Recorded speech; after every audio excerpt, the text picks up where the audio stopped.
Okay guys, this is a multimeter here, and you may also see it abbreviated as DMM. That stands for digital multimeter here, because the readings are displayed on this LCD screen right here. And this is also a dial-in multimeter, because you have to dial in the range that you're searching for, whether that's voltage, amps, resistance, ohms, etc. You have to dial it in here. So for instance, that's how you dial in the range you're looking for whatever you're testing. And you also have auto ranging multimeters where you don't have to search for the range at all. You simply select what you want to measure, whether that's volts, amps, resistance, etc. And it finds the range automatically. Now those auto ranging multimeters are a little bit more expensive because you don't have to search for the range like you do with this one. But either way, they work. Now multimeters are used to measure three different properties of electricity. Or electrical properties, and those are voltage, current, and resistance. And you can also test the continuity of wires and fuses with a multimeter as well. And you can also test transistors and capacitors with this device to see if they're working as well. So if you're doing a DIY project around the house, like say you're changing out wall sockets, or you're putting up a fan on the ceiling, and you got to make sure that those wires are working, or that unit is working, then you may want to use a multimeter to see if the current is running or flowing correctly there. So when it comes to troubleshooting electrical problems or electrical flow problems in your equipment, or you're doing some testing, this is a must-have in your toolbox. Okay guys, I know it can be kind of confusing looking at a multimeter dial because you got all these numbers and letters and abbreviations and so forth, and you're wondering what it all means.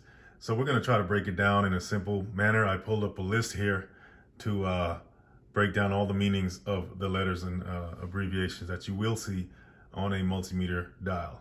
So here we go. Now V stands for volts, okay?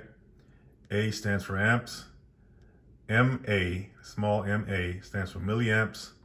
Anytime you see this wavy symbol right here, that stands for AC current. Anytime you see a straight line with dotted lines underneath, that stands for DC current. And of course, this is the Greek symbol for resistance, and that's ohms, measured in ohms. This symbol here is capacitance. HZ stands for hertz. Anytime you see an arrow running up against a T that's on its side, like that, that's a diode symbol. And this right here symbolizes the sound that the device will make when you're doing continuity testing. Okay? Okay, so now that we have a basic understanding of the letters and symbols that we see on a multimeter dial, let's look at our dial and see if we can decipher what we see there. So here you have VDC. That simply means the voltage range is going to be measured in DC current. Once again, V stands for volts, right? And the DC stands for DC current. Okay, so you're going to see a number of values here that range from 200 M to 600, right? So you may be saying, okay, what does 200 M stand for? That simply means 200 millivolts, okay? M just simply means milli, all right? So what's 200 millivolts? That's about 0.2 of a volt, okay, or 0.2 volts, right? Then you have 2,000 millivolts, right? That's about 2 volts, right? And you go on up the range here, and you got 20 volts, 200 volts, all the way up to 600 volts. So as you see here, I have it set at 20 volts, and it's important to note that that's the maximum that the meter can read at any given setting. So right now I have it set at 20 volts. But if I turn it to 200 volts, 200 volts would be the maximum that the meter can read, right? And so on and so forth up the range, right? Now, it's very important to understand the ratings, or the maximum rating on the equipment that you're testing in terms of voltage, current, amps, etc., watts, and all that, to get an accurate reading from the multimeter, right? Because if you don't do that and you match the wrong setting with your equipment that you're testing, you're not going to get an accurate reading. You may not even get a reading at all. Okay, so we just covered VDC, which stands for voltage direct current, right? So that's just measuring direct current voltage. Now, on this side, we have VAC, right? What does AC stands for? That stands for alternating current, AC current. And that's the type of current that comes out of your wall socket, for instance, right? So you have the values 200 to 600 volts, right? And then here you have AAC. So that's alternating current amps, right? A stands for amps, right? So you're measuring the amps in alternating current. So 200 amps stands for 200 milliamps. So that would be measuring the amperage in AC current. So if you go further down, you have the amperage in DC current, and then you also have 1.5 volts to 9 volts of battery, and that's direct current as well. And here you have the diode symbol. Once again, there it is, right there. And you also have the continuity symbol here, right in one section right here. Okay, so when you want to measure continuity or do some diode testing, you would turn your setting to this section right here. In this section here, as we see, symbolized by the ohm symbol, the symbol of resistance, which we saw earlier here, and the values range from 200 to 2000 ohms. Okay, if you see a K, that just means ohms. Okay, so that's pretty much it for the rotary dial multimeter and the values that you see on the dial and what they stand for, as well as all the letters and symbols. Okay, so last but not least, let's talk about the sockets on the bottom of the multimeter here. Okay, these are 4mm sockets here that receive these probes here. These probes are inserted into the sockets, right? So we have two probes, right? One red and one black. Now the black goes into the COM socket. See right here where it says COM? That's where this goes. So let's go ahead and insert that right now, right? This one right here, where the socket is marked V, and you see the resistance symbol, and then you see the milliamp symbol, that's where this red one goes, okay? So this is the positive probe, and we insert that there. All right. Now, every model is different, and you may have additional sockets for different readings. For example, in this one right here, you have an extra socket over here, which says 10 amp, and that's for, or 10A. A stands for amps, right? And that's for when you need to read something with a higher current in it, okay? And that's what you would use to insert this positive probe into when you want to read something with a higher current. This may not suffice. You may need something with a higher current, and that's what this one is for. Okay, guys, before we go any further and start experimenting with the multimeter, let's get familiar with what a circuit is and how voltage, current, resistance, and all of that combine to make sense, okay? So here we have before us, we have a schematic, okay, of what a circuit is. And we have, once again, we have letters that represent certain electrical properties, right? V for voltage, R for resistance or load, and, you know, we have an equation at the bottom here, which we'll get to in a minute. So voltage can be any power source, right? Like in a minute, I'll show you this this battery pack I made out of, you know, AA batteries, which is 1.5 volt batteries to power a load, okay, with a circuit. And that's what these wires are for, right? So it can be any power source. It can be batteries, or it can be the wall socket in your house, okay, that is pushing electrical pressure around the circuit. Now, of course, these lines would represent wires in the real world, right? Okay, or cables or whatever. So the voltage source is pushing electrical pressure around. As we see, the arrow is going clockwise, right?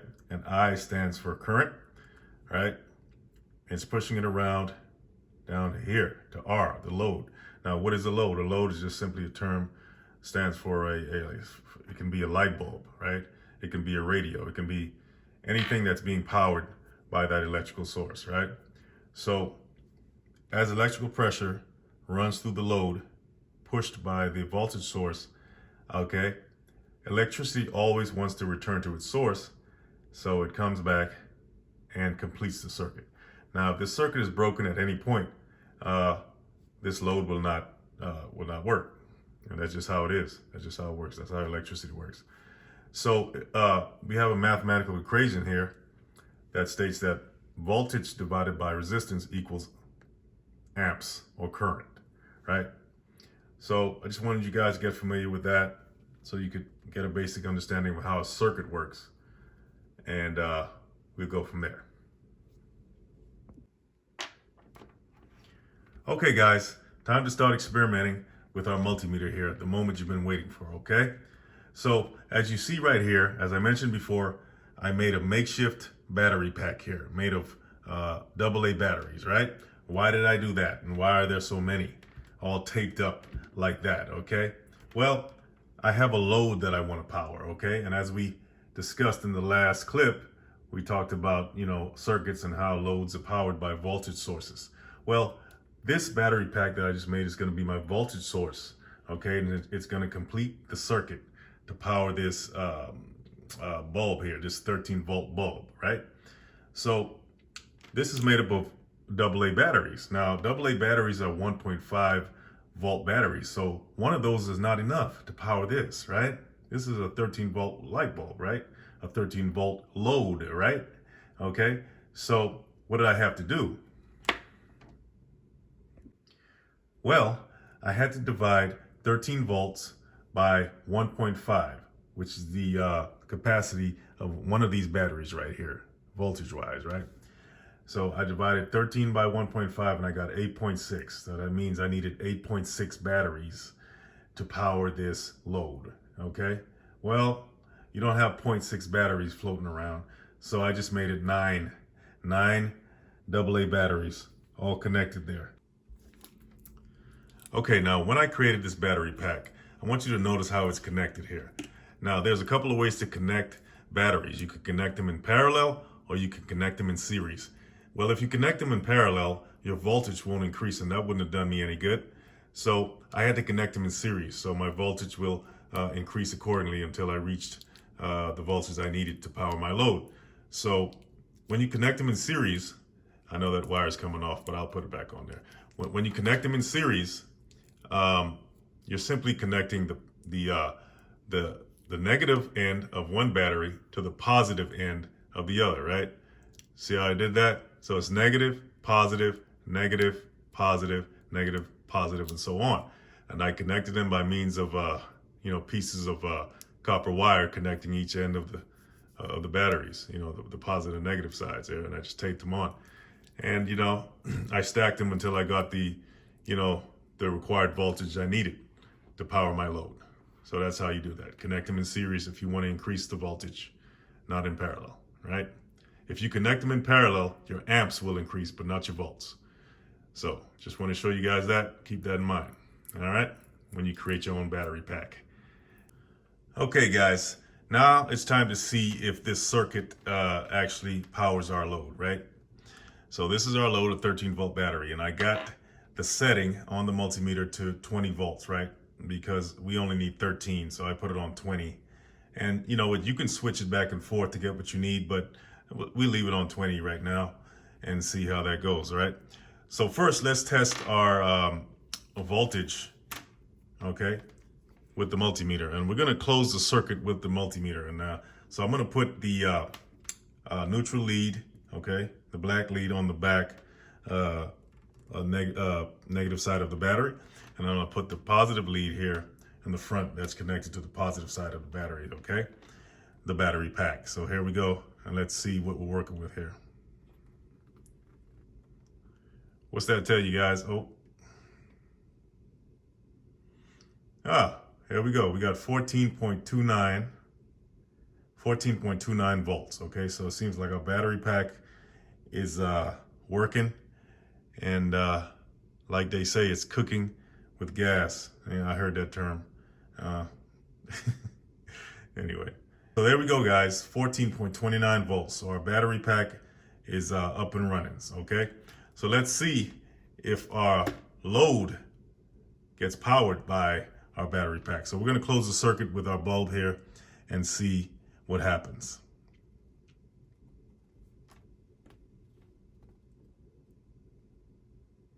Well, there you go. Looks like we're working there. Looks like we're in business. Okay, so that's pretty much an illustration of a closed circuit. Okay, you got your voltage source, which is the battery pack. Okay, and you got your current flowing through the wires, right, into the load, which is the light bulb. And let me get that back on there. And there you go. Let there be light. Okay, guys, we talked about continuity, okay? So now let's see if we can check the continuity in these plug wires, all right? So first, we have to see what is the hot, what is the neutral, and what is the ground. Well, if you're familiar with any kind of electronics or electricity in a basic sense, you know that this right here is the ground, right? And that represents, well, you know what? I'm not going to say anything. Let's find out. So first, we're going to set our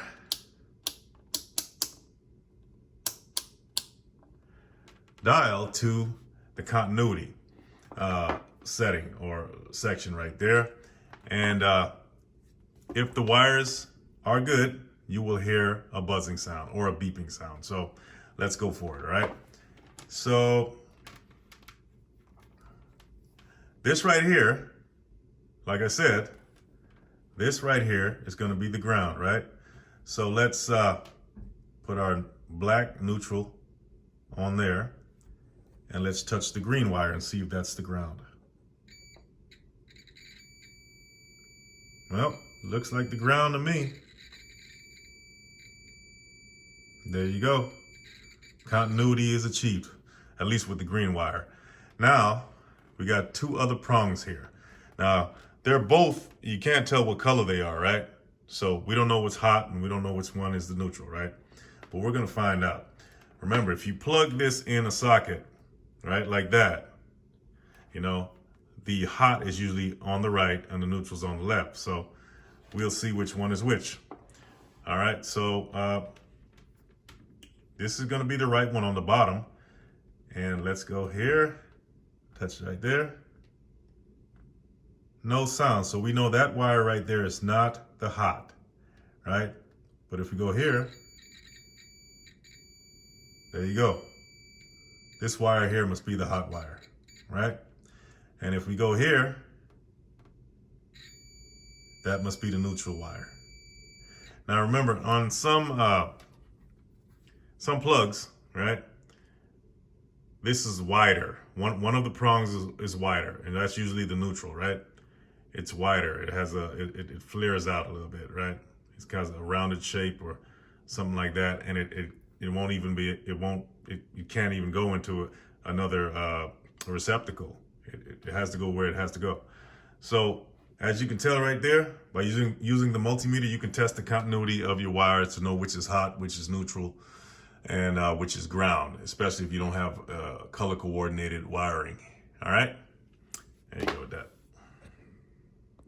Okay, so now we're going to test the voltage coming out of this wall socket right here, and that'll be AC current coming out of there. So I have the dial set at 200 volts here on the multimeter.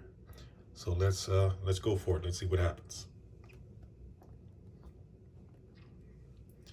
I'm going to put the positive lead in the right receptacle, and then I'll put the negative or neutral in the neutral receptacle. What do we have here? Yep, we got about 121, 122 volts, and that's the standard voltage in AC current coming out of this wall outlet.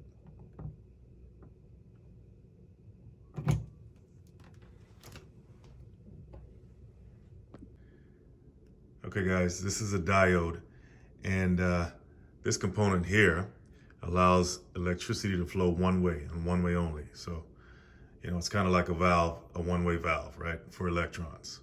And you can test this with a multimeter as well. So there you go. This is a Zener diode, by the way, and I don't have all the components for testing this. So I'm just going to give you guys, a rough definition of what it is, and you can research and test yourself. All right. So a diode has a negative and a positive side, okay? So if you see the white band here, that usually denotes the negative side of the diode, right? And this would be the positive side. Now, the negative side is called the cathode, and the positive side is called the anode. So when you do your testing, you want to place the negative lead on the negative side, which is right here. And then you'd place the positive lead here on the positive side to get your reading. Now, this is an electrical component called a resistor, and this limits the electrical flow in a circuit, right? But you can measure the resistance of these components with your multimeter as well. So the first thing you want to do when you do that is first set your multimeter to, say, 200 in the resistance section. That right there. Remember we studied that? Okay. And you want to test your leads. The resistance of your leads, right?